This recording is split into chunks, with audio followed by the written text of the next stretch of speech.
Hello అండి, tomato రసానికి మీరు 3 టమాటోలు తీసుకోండి. మంచిగా పండుగ ఉండేవి తీసుకోండి. వాటిని కొంచెం వేడి నీళ్ళలో ఒక 2 నిమిషాలు ఉడకబెట్టేసుకోండి. ఇప్పుడు పైన తొక్కు వచ్చేస్తుంది కదా, అది తీసేసి మనం మిక్సీకి వేసుకుందాం. మిక్సీకిలో వేసుకోవాల్సింది.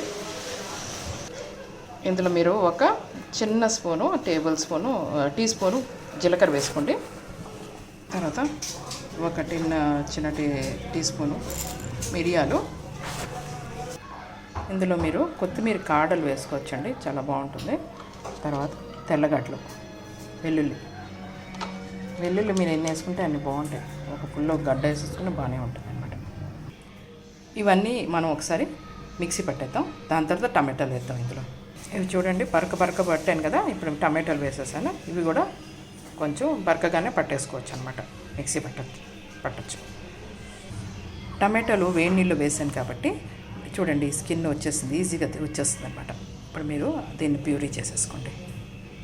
చూడండి, ఈ ప్యూరీ రెడీ అయిపోయింది. మసాలా మనకి రసంకి కావాల్సిన మసాలా రెడీ అయిపోయింది. ఈ టమాటాలు మీరు వేడి వేయకండి, కొంచెం చల్లారిన తర్వాత వేయండి. ఎందుకంటే వేడి అలాగే వేసామంటే ఒకసారి మొత్తం మిక్సీ అలా ఆన్ చేయగానే అంతా బయటకు వచ్చేస్తుంది అనమాట. కాబట్టి చల్లారిన తర్వాత వేసుకోండి. ఇప్పుడు మనం రసానికి పోపుకి వేసుకుందామండి. ముందు చిన్న పాత్ర తీసుకొని అందులో ఒక చిన్న స్పూను నూనె, చాలా తక్కువ పడుతుంది నూనె. మనం ఎండుమిర్చి వేసేస్తున్నామండి. 2-3 ఎండుమిర్చి చేసేసారు. ఇందులోకి ఇప్పుడు మనం ప్యూరీ పోసేస్తాము. ఈ ప్యూరీలో మనం ఒక ½ టీ స్పూన్ పసుపు, ఒక చిన్న టీ స్పూన్ కారము, చిన్న టీ స్పూన్ ధనియా పొడి,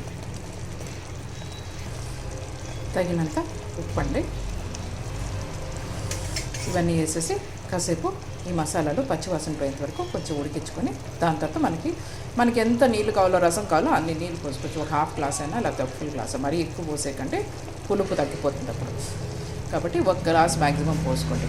ఒక 1-1.5 గ్లాస్, చిన్న గ్లాస్. చూడండి, బాగా ఉడికిపోయింది కదా. ఇప్పుడు ఈ జార్లో ఉన్న నీళ్ళే మనం ఇందులో పోసేసుకోవచ్చు. నీళ్ళు గ్లాస్ పోసుకొని ఇందులో పోసేసుకోవచ్చు. ఇదిగోండి, నేను 1.5 గ్లాస్ నీళ్ళు పోసుకున్నాను. మీరు చూసుకోండి పులుపు. మరి టమాటాలు పుల్లగా ఉండంటే ఇంకొంచెం నీళ్ళు పోసుకోవచ్చు అనమాట. ఇందులో అంతే. దీన్ని ఒక 5 మినిట్స్ మీరు మరగనిచ్చిన తర్వాత, 5 మినిట్స్ కూడా అవసరం లేదు, ఒక 3 మినిట్స్ మరగనిచ్చిన తర్వాత కొత్తిమీరతో గార్నిష్ చేసేసుకోండి.